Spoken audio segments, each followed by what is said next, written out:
Nike didn't just sign Caitlin Clark, it redrew the map of women's professional basketball.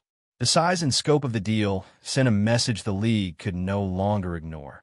The future belongs to marketable stars, not quiet consistency. Built into Clark's contract are international promotional tours, global branding strategies, and unprecedented visibility that dwarfs anything the WNBA had previously orchestrated. If you're here for the real story and not the filtered version, subscribe. And if you're sticking around for the next meltdown, you better definitely subscribe. That level of commercial reach left the league's old guard looking outdated overnight. Internal clashes over how to handle Clark's rising fame exposed a deeper leadership disconnect, and the fallout took Engelbert with it. The league now finds itself in uncharted territory.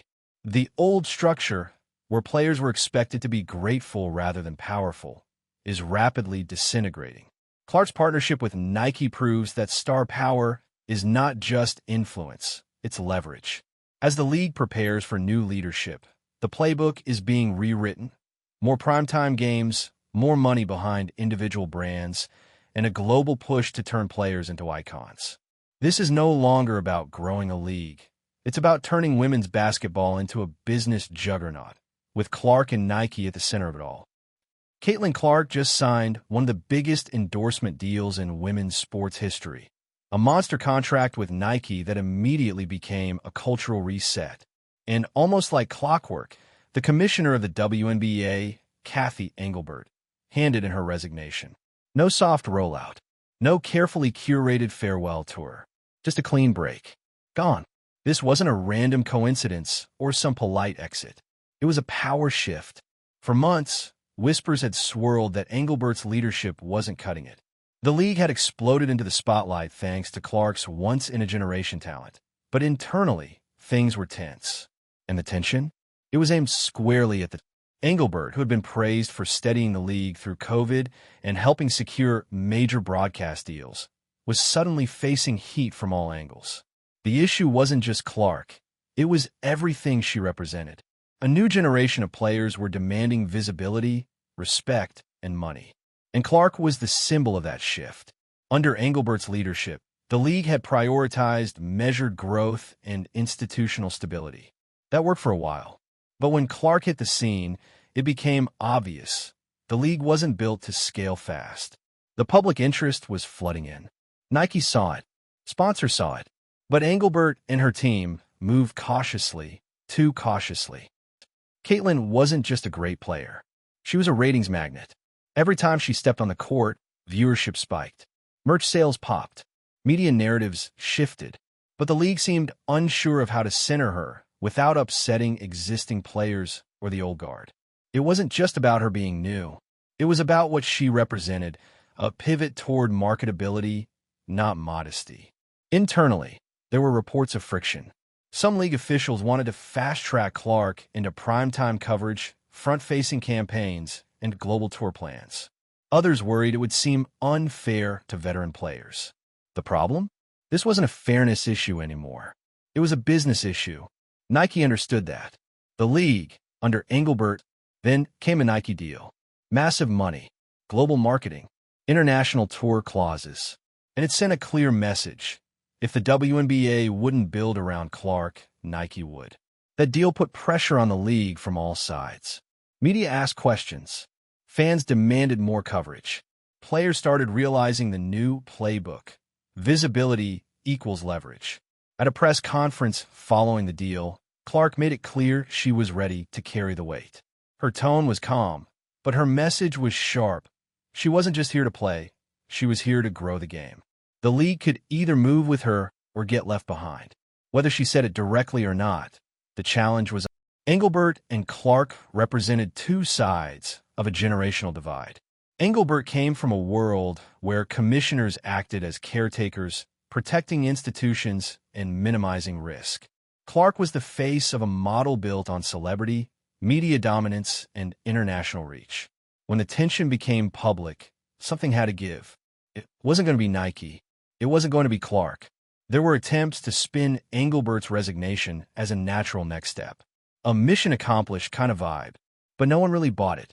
The timing said everything. Nike had made their move. Clark was going global, and Engelbert, the person once tasked with stewarding the league, was now exiting stage. The optics were brutal. One shot of Clark courtside, calmly answering questions in Nike gear, contrasted with press briefings about Engelbert's retirement, felt like a passing of the torch, and not a gentle one. Clark didn't just survive the internal storm. She outlasted the commissioner. Her rise wasn't just about skill. It was about timing. The public was ready. The media was ready. And Nike, with all its corporate muscle, made sure the infrastructure was ready. All Clark had to do was keep doing what she does, drain shots and stay camera ready. Clark rarely makes it about herself. But lately, even her most neutral answers sound like business strategy. She talks about growing the game, bringing in new fans, and representing the league well. That's not just PR polish. That's brand leadership. Reporters keep circling back to the same theme. What does it mean to be the face of the league? Clark never claims the title outright. But the truth is, she doesn't have to. The numbers do it for her. The jersey sales, the broadcast spikes, the Nike deal. She is the face, and she knows the weight that comes with it. Every game Clark plays now feels like an event. Cameras follow her from the moment she warms up. Fans wear her college jerseys, her fever gear, and now, custom Nike drops. Arena attendance jumps wherever she goes. That kind of draw isn't just rare, it's transformative. The WNBA hasn't seen this kind of gravitational pull since the league's inception. Players like Lisa Leslie and Diana Taurasi laid the foundation. But Clark? She's scaling a house. This isn't about loyalty to a system. It's about commercial gravity. And the league, like it or not, is being pulled into her orbit. There's a bittersweet edge to all of this. For years, players in the WNBA were told to be grateful. Grateful for modest contracts. Grateful for limited airtime. Grateful just to be here. Clark's rise shattered that narrative. Gratitude didn't build her platform. Visibility did. Some veteran players have expressed frustration at the sudden shift. Why now? Why her? But the uncomfortable truth is that markets don't care about fairness. They care about attention. Clark commands attention. That's not her fault. That's the system finally responding to public demand. Clark has never asked to be treated differently. But she's also not pretending things haven't changed. In her words, the league has a huge opportunity right now. She's right. And the exit of Engelbert proves it. The old rulebook is done. The new game is here. The next commissioner won't be tasked with preserving the league. They'll be tasked with expanding it fast. Expect higher salaries, more endorsements, louder media campaigns, and a league that centers stars, not just teams. That's not selling out. That's scaling up. At her most recent press conference, Clark was asked whether the WNBA was ready for what's coming. Her response was careful, but telling, "I think the world is watching." She didn't need to say more. The message was clear. The league could either step up or risk getting left behind. Again, that comment landed hard, because it wasn't just fans and media listening. It was execs, sponsors, network partners, people who've been waiting for a breakout star who could finally shift women's basketball from niche to mainstream. And now that they have her, they're not going to accept business as usual. Not close-up shots of Clark after that press conference started circulating. That focused stare, that controlled posture. It wasn't nerves, it was clarity. She understands her position now better than anyone else. She's not just a player on the court. She's a business model. Her expression said everything. This isn't about ego. It's about potential. And when you're carrying an entire league's future, you learn fast which battles are worth fighting. Clark has made it clear. She's going to keep showing up, keep performing, and keep letting the numbers speak for themselves. Meanwhile, every match Clark plays is turning into a media event. The sideline photos? They're front-page worthy. Her warm-ups are covered like pre-game concerts. Photographers don't just snap action shots anymore. They capture brand moments. Nike logos, custom shoes, fan signs. All of it choreographed by the public, not the league. That's the reality now. Clark isn't just hooping. She's starring. And it's putting pressure on every part of the WNBA's infrastructure to evolve. Broadcast teams have to shift camera focus. Social teams have to prioritize viral clips. Even arena operations are adjusting for a crowd. For Engelbert, it was a lose-lose. She couldn't slow Clark down, but she also couldn't reposition the league fast enough. Her strategy had always been to protect the league from overexposure, from making promises it couldn't keep. But the Clark era didn't wait. That tension came to a head behind the scenes. Reports from team insiders hinted at multiple clashes between Engelbert's office and key stakeholders, marketing teams, media partners, even agents, about how quickly the league should lean into Clark's star power. Ultimately, Engelbert's deliberate approach just couldn't keep up. Clark never publicly called Engelbert out, but the difference in tone between them was impossible to ignore.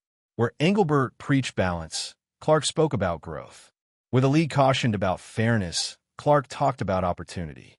It was a mismatch of visions, one rooted in tradition, the other in evolution. That gap only widened as Nike ramped up its involvement. Clark's messaging started aligning more closely with global brand narratives, accessibility, empowerment, visibility. Her image became a vessel for something bigger than basketball. And suddenly, the commissioner wasn't just managing a league. She was managing a phenomenon. It was too. The relationship between Engelbert and Clark was never hostile, but it wasn't collaborative either. There was no visible alliance, no joint appearances, no co-branded messaging. For a league trying to center its future around its biggest star, the silence spoke volumes. And when Engelbert resigned, that silence broke, but not from Clark. It broke from sponsors, from league insiders, and from fans who saw exactly what had happened. The balance of power had shifted. Clark and Nike weren't just part of the league now. They were shaping it, and that meant leadership had to change. Some longtime fans viewed the change with mixed emotions. Engelbert had been a steady hand through tough years. She kept the league alive when budgets were thin, when ratings were flat, when no one wanted to risk anything. Her exit felt like the end of that protective era. But there was also a sense of inevitability. You can't grow by playing it safe forever. Clark's arrival forced a confrontation between past and future. And while it may feel like the old guard got pushed out, the truth is they had their moment. This is someone else's moment now. Clark has started shaping the league's public image without needing a title or official endorsement.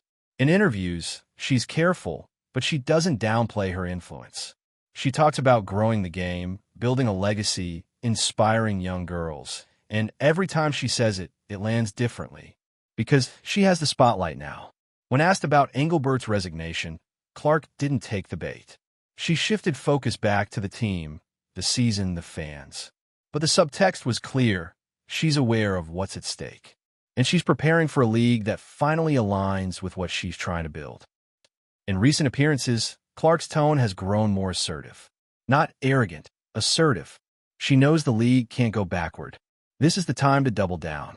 More media, more endorsements, more investment, more international exposure.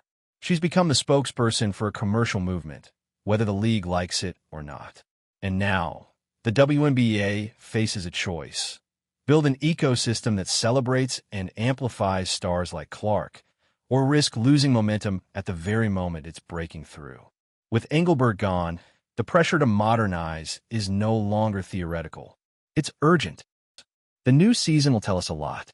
If Clark starts getting primetime scheduling, headline promos, and bigger salary benchmarks, it'll signal that the league got the message.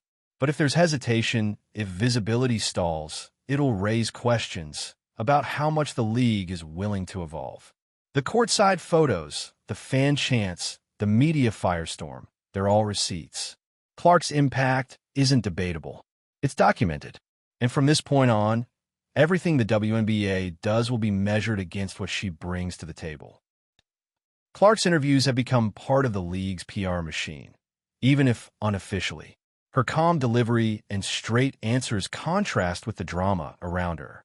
She's not dodging topics, but she's not feeding the frenzy either. And that balance is what makes her so effective at leading without saying she's leading. She keeps redirecting the conversation back to what fans want to hear. What's happening on the court, who she's playing with, how the team's gelling. But underneath that, a clear awareness that her presence is changing the economics of everything. She knows exactly what her influence means. At one press event following a major win, the moderator asked Clark how she felt about being the most talked about athlete in the league. Her answer? I just want to keep playing good basketball. On the surface, it's the standard line. But the fact that the question even had to be asked says it all. There's a new hierarchy forming in the WNBA. And Clark didn't demand it. She earned it. On stats, on merch, on eyeballs. Every press conference becomes another moment where the league's old tone, quiet professionalism, is being replaced by something bolder, more magnetic, and a whole lot more profitable. You can literally see it in her face now. That locked-in expression after games. That slight pause before answering media questions. It's not nerves. It's calculation. She knows every clip of her goes viral. Every stare, every sentence, every sidestep, it's media gold. And that's the new WNBA currency, visibility. The kind of facial expression that becomes a meme, the kind of highlight that runs across ESPN and TikTok at the same time.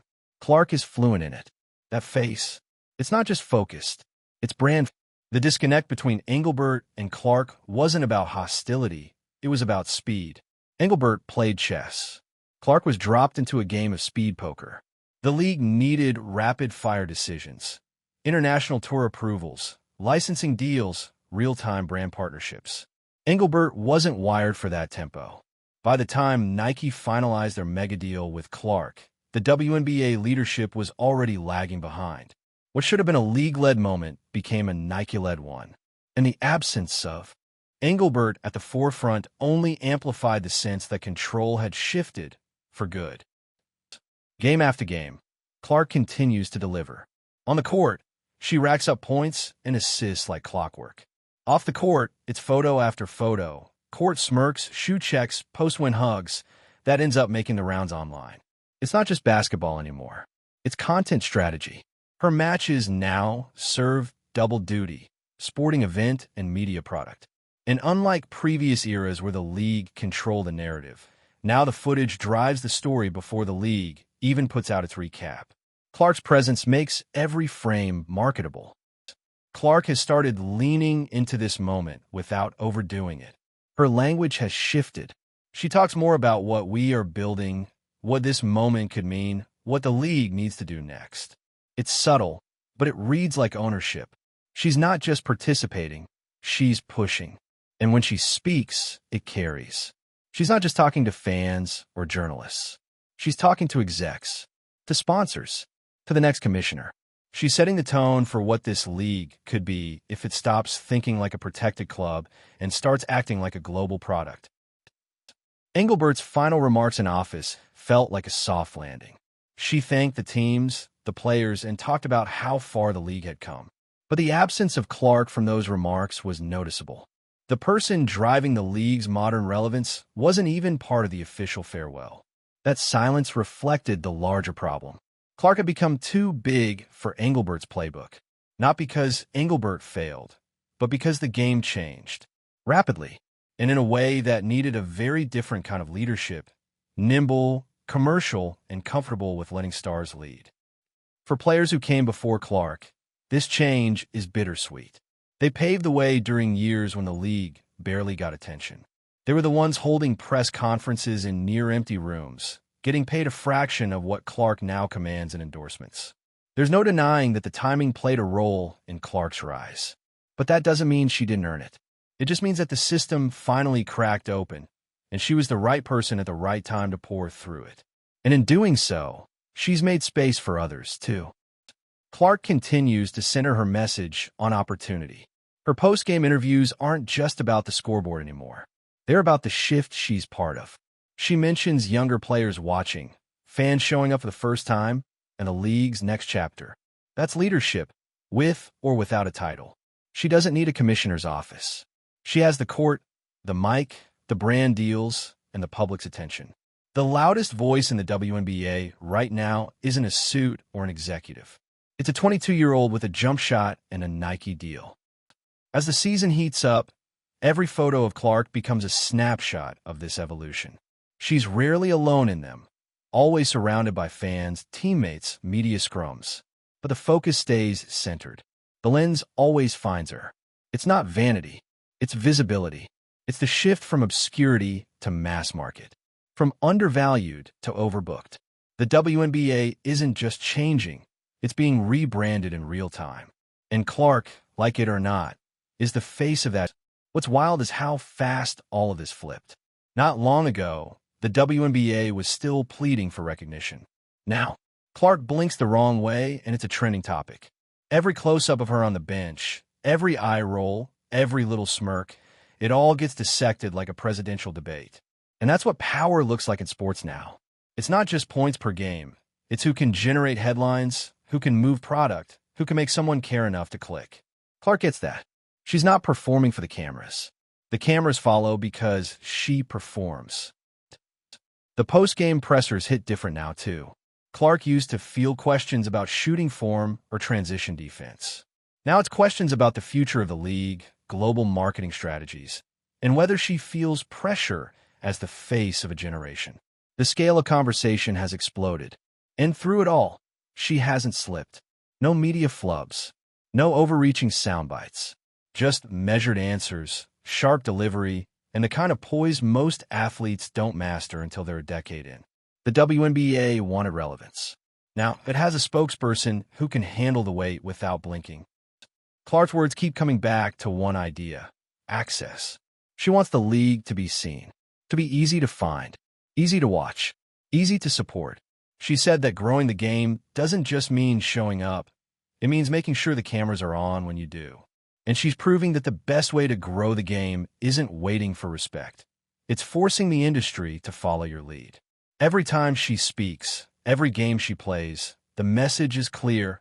Women's sports don't need validation. They need exposure. So here we are. The WNBA is staring down its most transformative era in history. Engelbert's gone. The pace has changed. And Clark, whether she wanted to or not, is setting the tone. The league isn't just catching up to the moment. It's being dragged into the future by it. It's not about being fair. It's about being ready. The cameras are rolling, the sponsors are lining up, and the fans are louder than ever. So if you've been watching this unfold and thinking, I should probably tune in, now's the time. Hit that like button, drop a comment, and tell us where you stand on the Clark era. And if you're not already subscribed, what are you even doing? The game's changed. Don't blink. You might miss the whole era.